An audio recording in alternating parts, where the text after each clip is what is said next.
salah satu isu yang juga sensitif yaitu mengenai pelecehan seksual di tempat kerja, khususnya yang sering dialami oleh satu gender tertentu yaitu khususnya tenaga kerja perempuan.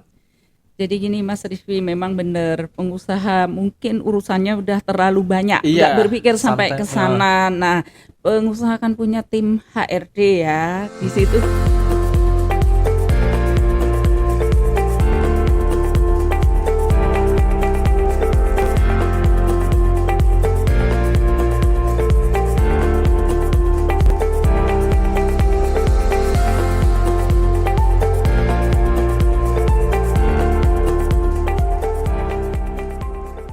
Halo Sobat Sneaker yang dimanapun Anda berada, kembali lagi dalam acara podcast LI Channel dalam program Sneaker seputar dunia kerja. The best. Ya. Nah, di episode sebelumnya kita sudah membahas mengenai perlindungan tenaga kerja perempuan di Indonesia. Seperti itu. Nah, di episode kali ini masih nyambung dengan episode yang sebelumnya, namun ini lebih spesifik, yaitu kita akan membahas isu yang agak sensitif juga, yaitu mengenai permasalahan atau isu mengenai pelecehan seksual di tempat kerja, atau mungkin pelecehan seksual yang mungkin lebih cenderung untuk menyerang atau lebih sensitif kepada satu gender tertentu, yaitu biasanya terhadap tenaga kerja perempuan nih, banyak kasusnya di Indonesia seperti itu. Nah, sudah hadir bersama kita di tengah-tengah kita, yaitu praktisi ketenaga kerjaan yang mengamati isu-isu ketenaga kerjaan dan perempuan, yaitu Ibu Made. Selamat datang Ibu di sini lagi. Selamat pagi Ya. Mas Rizky, sehat ya hari ini? Alhamdulillah. Alhamdulillah. Oke, nah kemarin kita udah seru banget ya Bu ngomongin tentang perlindungan tenaga kerja perempuan di Indonesia, yang ternyata memang pemerintah itu benar-benar concern terhadap perlindungan tenaga kerja perempuan di Indonesia. Nah, di episode kali ini Bu, kita bakal membahas mengenai salah satu isu yang juga sensitif, yaitu mengenai pelecehan seksual di tempat kerja, khususnya yang sering dialami oleh satu gender tertentu, yaitu khususnya tenaga kerja perempuan seperti itu. Nah, mungkin sebelum kita membahas mengenai isu tersebut, kita mau tanya dulu sih Bu, sebenarnya apa yang dimaksud dengan pelecehan seksual di tempat kerja seperti itu. Nah, mungkin Ibu selaku praktisi yang juga mengamati isu tersebut bisa menjelaskan dan juga menceritakan kepada kita gitu. Baik, Mas Rizky, pelecehan seksual adalah segala tindakan seksual yang tidak diinginkan, permintaan untuk melakukan perbuatan seksual, tindakan lisan atau fisik, dan isyarat yang bersifat seksual atau perilaku lain apapun yang bersifat seksual yang membuat seseorang merasa tersinggung, dipermalukan, dan atau terintimidasi, di mana reaksi seperti ini adalah masuk akal dalam situasi dan kondisi yang ada. Dan tindakan tersebut mengganggu kerja, dijadikan apalagi kalau dijadikan persyaratan kerja atau menciptakan lingkungan kerja yang mengintimidasi, permusuhan atau tidak sopan. Nah, hal ini bisa terjadi di mana saja, tidak hanya di tempat kerja. Ya, di transportasi umum, di sekolah-sekolahan, ya, di tempat kerja, di mana saja. Oke, seperti itu Mas Rifki ya. Oke, berarti kalau konteksnya di tempat kerja, berarti ya pelecehan yang terjadi ketika dia bekerja atau berada di tempat kerja gitu ya Bu? Tepat sekali ya. Jadi memang di tempat kerja ini kan ada interaksi antara pekerja perempuan dan pekerja laki-laki. Ada atasan, ada bawahan. Dan yang sering kali terjadi atau potensi sering kali terjadi itu pelecehan terhadap pekerja perempuan, seperti itu. Oke, nah mungkin kalau bentuk-bentuknya gitu, tadi kan secara definisi adalah segala tindakan yang mungkin dapat menyinggung atau segala macam. Nah, kalau bentuknya, realnya, bentuk wujudnya itu yang bisa digolongkan sebagai pelecehan seksual itu apa Bu? Di tempat kerja ya khususnya. Ya, ya. Baik, jadi yang bisa bentuk-bentuk pelecehan yang dikategorikan sebagai pelecehan itu antara lain Mas Rifki ya, pelecehan fisik termasuk sentuhan yang tidak diinginkan mengarah kepada perbuatan seksual seperti mencium, menepuk, mencubit atau melirik, menatap dan sebagainya. Kadang mengusap mungkin bagian-bagian organ tertentu pada pekerja perempuan yang mungkin lewat di depannya atau duduk di sebelahnya. Nah, kemudian juga secara lisan atau ucapan verbal, komentar yang tidak diinginkan tentang kehidupan pribadi atau bagian tubuh tertentu si pekerja perempuan. Misalnya tampil agak wah minor atau banget gimana nih, ya. gitu. Nah, itu diberi komentar, itu pelecehan lisan ya atau verbal ya. Kemudian pelecehan isyarat ya. Jadi bahasa tubuh atau gerakan tubuh bernada seksual, kerlingan Oke. mata gitu ya, atau Ngedipin apa mata ya, gitu ya, Bu. apa mimik wajah atau gerakan mulut yang seolah-olah itu mengisyaratkan ke arah ke sana ya. Nah, kemudian pelecehan tertulis atau gambar. Jadi dimungkinkan nih orang juga membuat gambar tertentu yang ditunjukkan kepada seseorang ya. Terutama gambar-gambar yang vulgar ya tertentu ya. Kemudian baik itu langsung atau lewat email atau pada komunikasi elektronik lainnya. Kemudian juga pelecehan psikologis atau emosional. Ini permintaan-permintaan atau ajakan-ajakan untuk terus-menerus dan tidak diinginkan, ajakan kencan yang tidak diharapkan, penghinaan dan celaan. Nah, ini kan si penerima ini merasakan sesuatu yang tidak baik Tidak gitu nyaman ya, gitu ya ya, tidak Bu. nyaman ya. Begitu Mas Rifki ya. Berarti ini bentuknya bisa subjektif atau memang sudah ada indikator-indikator tadi. Misalkan begini ya, Bu, kalau dalam pergaulan di dunia kerja kan sometimes ya namanya juga teman kadang-kadang bercanda dan segala macam yang bisa jadi mungkin tanpa intensi ke situ mungkin tersinggung atau segala macam. Nah, kalau yang kayak gini gimana nih, Bu? Tanpa disadari ya bahwa itu suatu tadi kategori itu ya, kadang-kadang memang bisa terjadi di tempat kerja itu ada guyonan dan sebagainya yang sebenarnya kadang-kadang mengarah ke sana ya. Nah, dalam hal ini tentunya sebenarnya memang iya itu termasuk perbuatan pelecehan. Tapi dalam hal ini apabila si penerimanya tidak mempermasalahkan, artinya masih dianggap wajar ya, ya nggak masalah. Walaupun sebenarnya itu juga tetap kategori pelecehan. Oke, gitu ya. berarti ini tergantung subjeknya yang menjadi bercandaan gitu. Misalkan saya punya teman, saya bercandain, ternyata dia orangnya terlalu perasa atau segala macam, akhirnya saya juga dilaporin. Dan ada juga yang dia bersifat cuek dan jadi menormalisasi tindakan-tindakan tersebut gitu. Berarti di sini adalah the power dari si subjeknya ini untuk menganggap itu atau tergantung dia menerimanya gitu. Untuk berarti. menerima ya, ya memang seperti itu. Dalam hal si penerima tadi merasa tidak ikhlas dan itu merupakan sesuatu yang menyinggung dia ya jadi pelecehan seperti itu, Pak. Oke, jadi aduh mesti hati-hati juga ya, Iya. tergantung nanti bisa dianggap itu segala macam gitu. Nah, kemudian eh sebenarnya apa sih, Bu, apa upaya atau kegiatan atau bentuk-bentuk preventif atau pencegahan terjadinya tadi pelecehan atau ya bisa dalam tanda kutip bisa mengarah pada kekerasan seksual di tempat kerja seperti itu. Jadi gini Mas Rifki ya, memang sebenarnya di dunia kerja ini kan manusia dewasa ya, baik perempuan, laki-lakinya juga sudah berumur di atas 18 tahun dan nah ini tentunya sebenarnya kalau kita bicara konteksnya tempat kerja tadi pasal 86 Undang-Undang 13 2003 perlindungan moral dan kesusilaan dan sebagainya harusnya ya diawali atau diinisiasi oleh pemilik perusahaan ya. Oke, Bahwa si di pengusaha situ berarti.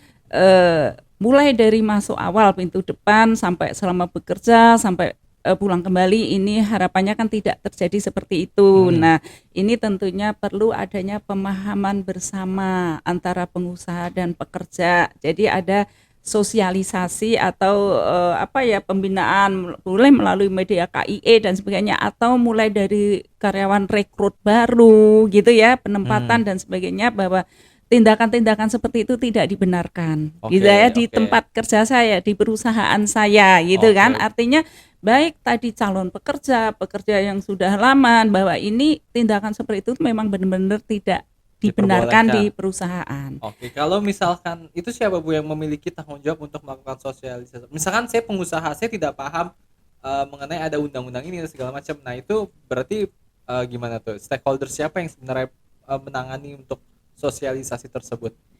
Jadi gini Mas Rifki, memang benar pengusaha mungkin urusannya udah terlalu banyak, nggak Iya, berpikir sampai ke sometimes. sana. Nah, pengusaha kan punya tim HRD ya. Di Mm-mm. situ kan memang HRD ini unit yang menangani masalah kepegawaian. Mm-mm. Nah, di sanalah HRD ini membuat program ya. Kemudian syukur-syukur perusahaan mempunyai unit training tersendiri Mm-mm. ya. Nah, disitulah dimasukkan pada event-event tertentu, dibuat program sosialisasi pemahaman tentang pencegahan pelecehan dan kekerasan terhadap perempuan dan sebagainya. Oke, Ya, jadi kemudian selain itu juga tentunya perusahaan selain sosialisasi dan sebagainya tadi diharapkan punya kebijakan tertulis dalam hal sampai terjadi perlakuan seperti itu. Langkah apa yang harus dilakukan perusahaan? Kan tadi udah disosialisasikan, diwanti-wantikan bahwa perbuatan seperti itu tidak dibenarkan. Nah, kalau memang ada pelanggaran, berarti yang punya kewenangan tadi kan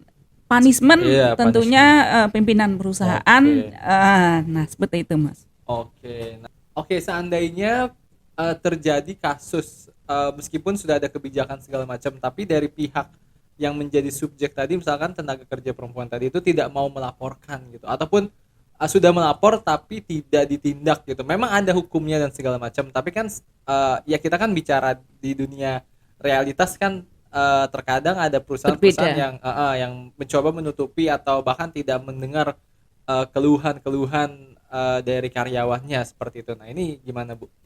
Baik, jadi gini Mas Rifki ya, kembali memang seringkali bisa terjadi seperti itu. Mm-mm. Perusahaan menghendaki masalah ini di-keep di dalam, tidak Mm-mm. sampai keluar gitu Mm-mm. ya. Nah, tentunya sebenarnya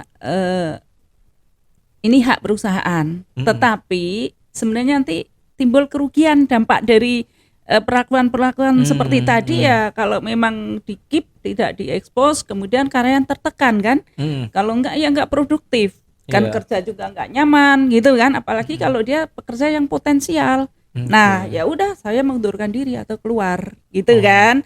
Tetapi si pekerja perempuan ini bisa melapor ke instansi ketenagakerjaan setempat kembali. Nah, kemudian terserah sih, memang ada sarananya. Kemudian karena kalau masalah ini kan memang masalah yang agak susah ya. Betul. Nah, selain itu juga ada Kementerian Pemberdayaan Perempuan dan Perlindungan Anak, juga mereka juga ikut menangani masalah ini. Kemudian memang ada beberapa kasus dilaporkan karena kadang-kadang justru si pekerja perempuan sendiri kayak apa ya, malu atau Iya, tabu, betul, justru iya. tidak melapor ya. Kalau sepanjang itu tidak ada laporan ya tidak terekspos gitu loh ya. Oke. Tapi kalau lapor biasanya dari Dinas Tenaga Kerja Transmigrasi pun akan turun, atau kalau dia lapor ke Pemberdayaan Perempuan dan Perlindungan Anak atau Komnas HAM, akhirnya kan pasti ada intervensi dari instansi-instansi tadi ke perusahaan gitu loh. Istilahnya apa, langkah apa yang sudah dilakukan perusahaan dalam hal karyanya melakukan pelanggaran seperti ini dan sebagainya. Nah, ada beberapa perusahaan yang memang sudah mempunyai kebijakan dan itu diinvestigasi. Tentunya praduga tidak bersalah, tidak hanya semata-mata percaya sama si pengadu, juga diinvestigasi. Kalau memang terbukti ya memang SP3, kesalahan berat, sampai pemutusan hubungan kerja. Oke. Nah, kalau untuk prosedurnya itu sebenarnya seperti apa sih, Bu? Apakah undang-undang mengatur bagaimana prosedur ketika terjadi proses pelecehan, apa yang harus dilakukan nih oleh si tenaga kerja perempuan? Kadang karena di realitasnya kadang saya juga pernah ada teman saya mengalami seperti itu.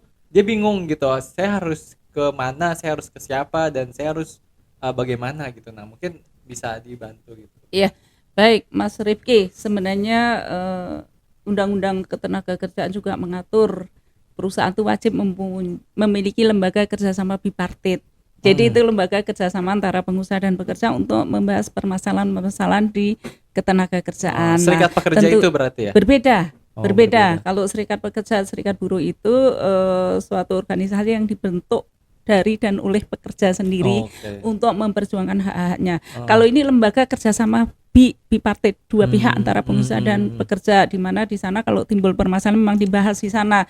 Atau selain itu perusahaan memang harusnya membuka peluang gitu kan. Nah, dalam hal terjadi seperti ini, si pekerja perempuan mencoba lapor ke supervisornya atau atasannya, gitu Oke. Nah, ya. tapi kalau ternyata pelakunya supervisornya gimana nih, Bu? Waduh, ini memang luar biasa ya, seperti ini ya, buah si malakama, gitu Iya. ya. Nah, tentunya lapornya ke instansi ketenagakerjaan setempat, atau kalau memang itu di Provinsi DKI kebetulan ada Dinas Pemberdayaan Perempuan dan Perlindungan Anak serta Kependudukan, itu ada Dinas P2 TP2A yang di Oke. Jalan Raya Bekasi. Nah, ini bisa ngadu ke sana juga. Oke. Ya.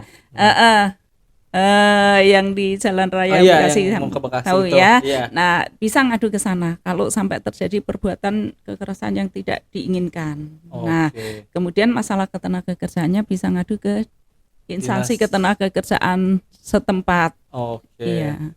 Oke, jadi prosedurnya mungkin tadi kayak contoh kasusnya terlalu ekstrim kali ya, saya ngambil contohnya supervisornya ternyata pelaku Pelakunya pelecehan. sendiri. Tapi kalau misalkan yang secara misalkan ya teman kerja yang punya sederajat gitu. Iya. Nah, ini gimana nih Bu proses pelaporannya gitunya? Tetap sama seperti tadi. Kalau teman sederajat kan justru malah ini si karyawan wanita kan bilang adu ke atasannya, gitu kan, supaya nanti diselesaikan internal di perusahaan. Nah, kalau ya memang tidak ada titik temu, ya udah ngadu aja ke instansi Oke. ketenagakerjaan setempat. Oke, jadi memang dibutuhkan peran eksternal untuk kalau memang ini tidak bisa selesai itu dibutuhkan sekali gitu ya, Bu. Iya. Oke, nah mungkin peran dari tadi Dinas Tenaga Kerja, misalkan kita ngomong contoh kasus di Jakarta gitu ya, peran dari Dinas Tenaga Kerja Transmigrasi dan Energi di DKI Jakarta sendiri nih untuk mengawasi ketenaga kerjaan yang kayak gini nih seperti apa, Bu? Karena kan kalau bicara pengawasan kan ada banyak banget nih ya, Bu, perusahaan-perusahaan di Jakarta, dan akhirnya saya jadi mempertanyakan bagaimana proses pengawasan tersebut, dan juga dari fungsi pengawasan tersebut apakah bisa berjalan dengan idealnya, atau pada akhirnya banyak kasus-kasus yang akhirnya lewat aja gitu karena ya tadi si pekerjanya nggak mau ngadu, dan mungkin saya nggak tahu nih apakah Dinas Tenaga Kerja itu juga turut aktif mendatangi perusahaan-perusahaan untuk mengecek apakah terjadi penyalahgunaan atau tadi kasus-kasus pelecehan seksual itu sendiri atau gimana, Bu? Nah, peran dari si Dinas Tenaga Kerja ini. Begini Mas Rifki, sebenarnya kalau kita bicara instansi ketenagakerjaan, tadi ada petugas pengawas yang mengawasi pelaksanaan aturan undang-undang ketenagakerjaan. Nah, memang kalau masalah pelecehan ini kan tidak diatur secara jelas dalam undang-undang ketenagakerjaan. Dan kalau kita bicara undang-undang ketenagakerjaan ini berlaku ke pengusaha kan, mempunyai kewajiban melaksanakan ABC dan sebagainya gitu loh. Nah, kalau pelecehan tadi kembali pelakunya sesama pekerja. Gitu kan. Nah, ini kan kita juga tidak tepat kalau kita menegur perusahaannya tidak melakukan pelanggaran, melakukan pelecehan terhadap pekerja wanita tadi kan. Karena sesama temen loh, betul. atau atasan bawahan pun atasan secara pribadi, bukan mengatasnamakan perusahaan gitu kan. Nah, tentunya ini kan menjadi kewenangan internal perusahaan. Jadi peranan instansi ketenagakerjaan kan bagaimana perusahaan menangani permasalahan seperti ini. Karena kan tadi di pasal 86 ada perlindungan moral dan kesusilaan gitu kan, melakukan pencegahan dan sebagainya ini. Ya, jadi ya tetap tadi kita dalam melakukan pembinaan pemeriksaan pengawasan tadi juga menanyakan apakah ada permasalahan seperti ini. Bagaimana upaya pencegahan, karena kalau DKI kita Dinas Tenaga Kerja itu mempunyai SE nomor 04 tahun 2009 ya, tentang pencegahan dan penanganan kekerasan terhadap perempuan dan anak di tempat kerja. Nah, ini tetap kita tanyakan ke perusahaan program apa tentang perempuan dan anak ini gitu ya. Kalau anak insya Allah mudah-mudahan nggak ada, karena anak itu perempuan laki-laki yang berumur di bawah 18 tahun. Nah, ini mereka sudah dewasa semua, jadi ke arah perempuan nih. Program apa yang dilakukan perusahaan gitu. Begitu Mas Rifki ya. Nah, kalau sejauh ini sebagai praktisi juga pengamat, itu di perusahaan-perusahaan di Jakarta sudah rata-rata memiliki kebijakan itu belum, Bu? Atau gimana tuh dalam pelaksanaan tentang isu-isu ini? Karena kan memang isu masalah pelecehan seksual ini kadang-kadang ya, Bu, dianggap tabu gitu. Kadang-kadang saya juga nggak tahu deh di kontrak kerja apakah benar-benar dicantumkan mengenai permasalahan-permasalahan tersebut atau kayak gimana gitu. Jadi belum semua perusahaan Pak Mas Rifki mempunyai kebijakan tentang pencegahan pelecehan ini ya. Maksudnya kebijakan tertulis termasuk tadi di kontrak kerja dan sebagainya itu belum semua perusahaan mencantumkan masalah ini. Tetapi dalam hal terjadi biasanya perusahaan punya SOP tersendiri untuk penanganan hal-hal ini. Oke. Iya. Begitu Oke. Mas. Jadi ya meskipun belum diatur tapi perusahaan itu sudah memiliki SOP sendiri untuk menangani masalah-masalah ini sendiri Iya, gitu ya Bu. Nah iya. mungkin pesan Ibu nih mungkin kepada pekerja perempuan yang mungkin dalam tanda kutip di sana bisa jadi mereka pernah mengalami atau sedang mengalami namun bingung gitu untuk melaporkan dan segala macam. Nah mungkin bisa dikasih encouragement atau sebuah pesan kepada mereka gitu mungkin. Jadi gini Mas Rifki, kalau memungkinkan di situ ada tadi organisasi ya, serikat pekerja, serikat buruh, mungkin dibicarakan di internal. Nah, bagaimana memperjuangkan masalah ini. Nah, tadi harapannya kan dibahas di forum bipartit perusahaan dulu ya, gitu ya. Kalau memang tidak ada solusi ya silahkan mengadu ke instansi yang terkait. Tadi mungkin Dinas Pemberdayaan Perempuan dan Perlindungan Anak di bawah Kementerian Pemberdayaan Perempuan Perlindungan Anak atau ke instansi ketenagakerjaan gitu ya, Mas ya. Nah Bu, mungkin kan tadi kan yang secara konvensional mereka datang laporan segala macam. Nah mungkin kalau misalkan seandainya pekerja ini tidak memiliki waktu misalnya ibaratnya atau yes malu lah untuk datang mengadu segala macam, itu bisa nggak atau bagaimana prosedurnya yang dapat dilakukan oleh si dalam tanda kutip si korban tadi gitu di era digital seperti ini? Jadi Mas Rifki, DKI Jakarta punya sistem layanan Jaki ya, Jakarta Terkini. Kemudian di Dinas P2 TP2A DKI itu melayani layanan Jakarta Siaga 112. Jadi Siaga bisa 112. telepon 112 atau UPT P2 TP2A DKI Jakarta ke nomor telepon 08 131 761 7622. Oke, nanti nomornya ada di sini nih. Iya. Untuk teman-teman mungkin yang punya problem mengenai pelecehan seksual di tempat kerja ini sendiri. Oke, menarik banget nih membahas isu mengenai pelecehan seksual dan juga sebelumnya episode membahas mengenai perlindungan pekerja perempuan bahwa sebetulnya kesetaraan gender antara laki-laki dan perempuan di tempat kerja itu memang harus terus diupayakan untuk terus ada dan terus hadir seperti dan juga pentingnya perlindungan terhadap tenaga kerja perempuan yang mungkin dalam tanda kutip sering menjadi subjek dalam kasus-kasus yang bersifat sensitif tadi contohnya seperti pelecehan seksual dan juga isu-isu sensitif lainnya seperti itu. Dan juga buat teman-teman yang mungkin punya keluhan atau segala macam mengenai tadi isu mengenai pelecehan seksual tadi bisa dihubungin ke nomor telepon atau email tadi yang sudah dijelaskan oleh Bu Made seperti itu. Dan jangan lupa pokoknya jangan pernah takut untuk ngelaporin juga ya Bu ya. Iya. Gitu. Jadi agar sama-sama kita mewujudkan suasana kerja yang nyaman, aman dan juga bisa tetap produktif tentunya seperti itu. Oke. Nah sobat sneakerian jangan lupa untuk like dan komen YouTube kita di LI The Channel dan juga untuk follow Instagram kita di lichannel.id sampai gitu. Oke, kalau gitu sampai ketemu di episode berikutnya.